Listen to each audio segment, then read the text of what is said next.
ನಮಸ್ತೆ ಎಲ್ಲರಿಗೂ welcome to Manasa Suman cooking channel. ಇವತ್ತು ಮಿಶ್ರ ಹಣ್ಣುಗಳ ಫ್ರೂಟ್ ಕಸ್ಟರ್ಡ್ನ ಯಾವ ರೀತಿ ಮಾಡೋದು ಅಂತ ನೋಡ್ಕೊಳ್ಳೋಣ. ಇದು ಬೇಸಿಗೆಯಲ್ಲಿ ತುಂಬ ಚೆನ್ನಾಗಿರುತ್ತೆ. ಮೊದಲು ಒಂದು ಪಾತ್ರೆಯನ್ನು ನಾವು ಇಟ್ಕೊಳ್ಳೋಣ.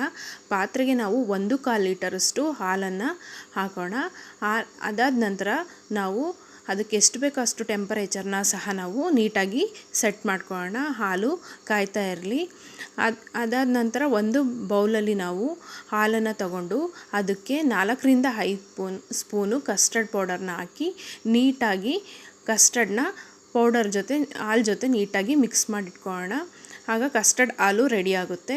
ಅದಾದ ನಂತರ ನಾವು ಹಾಲು ಕುದಿಯೋದಕ್ಕೆ ಸ್ಟಾರ್ಟ್ ಆಗಿದೆ. ಆಗ ನಾವು 5ರಿಂದ 6 ಸ್ಪೂನ್ ಸಕ್ಕರೆನ ಆ್ಯಡ್ ಮಾಡ್ಕೊತೀವಿ. ಬೇಕು ಅಂದರೆ ನೀವು ಇನ್ನೊಂದು ಸ್ವಲ್ಪ ಜಾಸ್ತಿ ಹಾಕೊಳ್ಳಿ. ಅದಕ್ಕೆ ಕಸ್ಟರ್ಡ್ ಹಾಲನ್ನು ಸಹ ನೀಟಾಗಿ ಮಿಕ್ಸ್ ಮಾಡ್ಕೊಳ್ಳೋಣ.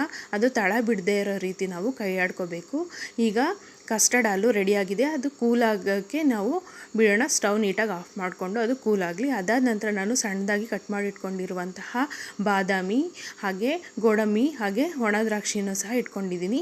ಅದಾದ ನಂತರ ಒಂದು ಆ್ಯಪಲ್ನ ನೀಟಾಗಿ ಸಣ್ಣದಾಗಿ ಕಟ್ ಮಾಡಿಟ್ಕೊಂಡಿದ್ದೀನಿ. ಹಾಗೆ ಬನಾನನ 5ರಿಂದ 6 ತೊಗೊಂಡಿದ್ದೀನಿ. ಹಾಗೆ ಸ್ವಲ್ಪ ದ್ರಾಕ್ಷಿನ ತೊಗೊಂಡಿದ್ದೀನಿ. ಅದಾದ ನಂತರ ಎಲ್ಲ ಹಣ್ಣುಗಳನ್ನು ನೀಟಾಗಿ ಅದರೊಳಗಡೆ ಹಾಕಿ ನೀಟಾಗಿ ಮಿಕ್ಸ್ ಮಾಡ್ಕೊಳ್ಳೋಣ.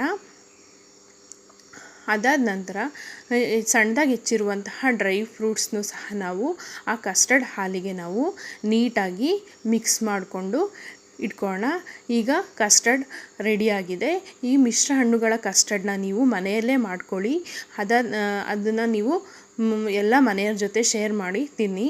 ಅದು ಒಣ ದ್ರಾಕ್ಷಿಯ ಜೊತೆ ತಿಂತಾಯಿದ್ರೆ ಇನ್ನೂ ತುಂಬ ಚೆನ್ನಾಗಿರುತ್ತೆ. ನೀವು ಮನೆಯಲ್ಲಿ ಸಹ ಈ ಕಸ್ಟರ್ಡ್ನ ಮಾಡ್ಕೊಳ್ಳಿ, ತಿನ್ಕೊಳ್ಳಿ.